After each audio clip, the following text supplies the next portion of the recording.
सुप्रभात बच्चों, कैसे हैं आप सब। उम्मीद करती हूँ आप सब अच्छे होंगे। तो बच्चों, आज की कक्षा में हम पढ़ने वाले हैं अध्याय नंबर 7, जिसका शीर्षक है संज्ञा। संसार में प्रत्येक वस्तु और प्राणी का नाम होता है। सबकी पहचान नाम से होती है। नाम को व्याकरण में संज्ञा कहते हैं, यानी कि दुनिया में जितनी भी चीजें हैं और जिनके भी नाम है वो सब क्या है, हमारे संज्ञा कहलाती है। इस प्रकार हम कह सकते हैं कि किसी किसी व्यक्ति, प्राणी, वस्तु, स्थान, अवस्था और भाव के नाम को संज्ञा कहते हैं। अब हम यहाँ देखेंगे संज्ञा के भेद।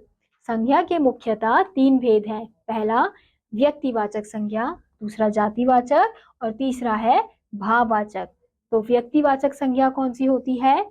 जिन संज्ञा शब्दों से किसी विशेष व्यक्ति, वस्तु या स्थान का बोध होता है उन्हें व्यक्तिवाचक संज्ञा कहते हैं। जैसे नरेंद्र मोदी भारत के प्रधानमंत्री हैं, श्री राम मंदिर अयोध्या में है।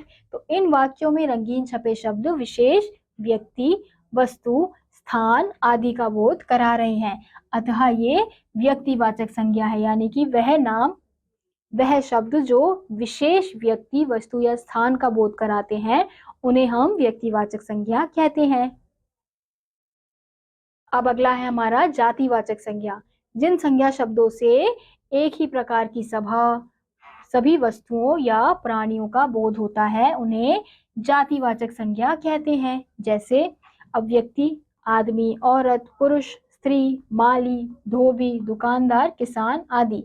प्राणी, बकरी, कुत्ता, घोड़ा, गधा, तोता, कौवा, कोयल, पशु, पक्षी, जानवर। वस्तु, किताब, कॉपी, फल, फूल, सब्जी, कुर्सी, खिलौना। स्थान, स्कूल, नगर, मकान, बाजार, मैदान, शहर, गांव, देश आदि। अंग्रेजी ग्रामर से प्रभावित कुछ विद्वान संज्ञा के 2 भेद और मानते हैं। जैसे समुदायवाचक संज्ञा, एक ही प्रकार के प्राणियों एवं वस्तुओं के समूह को समुदायवाचक संज्ञा कहते हैं। जैसे भीड़, गुच्छा, सेना, दल, टोली, झुंड, परिवार, ये क्या है, हमारे समुदायवाचक संज्ञा है। अगला है हमारा द्रव्यवाचक संज्ञा। जो शब्द किसी द्रव्य या पदार्थ जिससे अन्य वस्तुएं बनाई जा सके का बोध कराते हैं उन्हें द्रव्यवाचक संज्ञा कहते हैं। जैसे पानी, दूध, सोना, लोहा, कपास, गेहूं। अब विशेष उपयुक्त संज्ञा भेद जातिवाचक संज्ञा के ही रूप है, यानी कि जो भी हमने दोनों संज्ञा पढ़ी वो किसका ही रूप है, जातिवाचक संज्ञा का ही रूप है। अब अगला है हमारा भाववाचक संज्ञा। जिन संज्ञा शब्दों से किसी व्यक्ति या वस्तु के गुण, दोष, अवस्था, भाव या कार्य, व्यापार आदि का बोध होता है उन्हें भाववाचक संज्ञा कहते हैं। जैसे गुण क्या हो गए, सच्चाई, अच्छाई, ईमानदारी, उदारता, चतुराई। दोष क्या हो गए, बुराई, बेईमानी, धोखा, आलस्य, झूठ। अवस्था, बचपन, जवानी, बुढ़ापा, बीमारी। भाववाचक संज्ञा की केवल अनुभूति की जा सकती है, इसे देखा या छुआ नहीं जा सकता। क्या आप जानते हैं, यदि व्यक्तिवाचक संज्ञा एक से अधिक का बोध कराती तो वह व्यक्तिवाचक संज्ञा जातिवाचक संज्ञा के रूप में प्रयोग होती है। जैसे हमें अपने बीच छिपे जय चंदों और मीर जाफरों से सावधान रहना चाहिए। उपयुक्त वाक्य में रंगीन छपे शब्द व्यक्ति का नहीं वरन संपूर्ण जाति का बोध करा रहे हैं, अतः यह जातिवाचक संज्ञा है। यदि कोई जातिवाचक संज्ञा किसी विशेष व्यक्ति या वस्तु के लिए प्रयोग होने लगे तो वह व्यक्तिवाचक संज्ञा बन जाती है।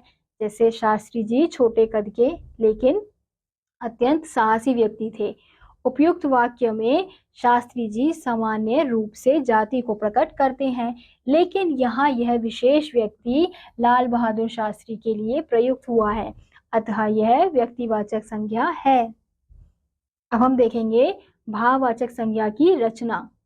कुछ संज्ञाएं तो मूल रूप से भाववाचक होती हैं, लेकिन कुछ भाववाचक संज्ञाओं की रचना की जाती है। भाववाचक संज्ञाओं की रचना करने के लिए शब्दों में प्रत्यय जोड़े जाते हैं। ये भाववाचक संज्ञाएं 5 प्रकार के शब्दों से बनाई जाती है। पहला संज्ञा शब्दों से, दूसरा सर्वनाम, विशेषण, क्रिया और क्रिया विशेषण से। पहले हम देखेंगे संज्ञा शब्दों से भाववाचक संज्ञाओं की रचना। जातिवाचक और कुछ व्यक्तिवाचक संज्ञाओं से भाववाचक संज्ञाओं की रचना की जाती है। जैसे जातिवाचक संज्ञा है बाल, भाववाचक संज्ञा किस प्रकार से होगी? बालपन। स्त्री का स्त्रीत्व, सेवक का सेवा। ऐसे ही अगला है व्यक्तिवाचक संज्ञा से भाववाचक संज्ञाओं की रचना। नेहरू का नेहरूवाद, लेनिन का लेनिनवाद, गांधी का गांधीवाद। ऐसे ही अगला है सर्वनाम शब्दों से भाववाचक संज्ञाओं की रचना। अपना से अपनापन या अपनत्व, निज से निजत्व, आप से आपा, मम से ममत्व।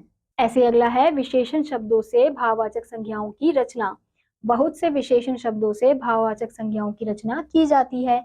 जैसे श्रेष्ठ है श्रेष्ठता, गर्म से गर्मी, निडर से निडरता, निडरता, करुण से करुणा। अब अगला है हमारा क्रिया शब्दों से भाववाचक संज्ञाओं की रचना। क्रिया का शब्द है बहना, जिससे बनता है बहाव। पूजना से पूजन या पूजा, चढ़ना से चढ़ाई, चुनना से चुनाव। अगला क्रिया विशेषण शब्दों से भाववाचक संज्ञाओं की रचना। बहुत थोड़े से क्रिया विशेषण शब्दों से भी भाववाचक संज्ञाएं बनाई जाती हैं। जैसे सहज से सहजता, दूर से दूरी, जल्द से जल्दबाजी और तेज से तेजी। इसी के साथ बच्चों आज का यह अध्याय यहीं समाप्त होता है। उम्मीद करती हूँ आपको यह अध्याय समझ आया होगा। मैं आपसे मिलूंगी अगली कक्षा में, तब तक के लिए नमस्कार।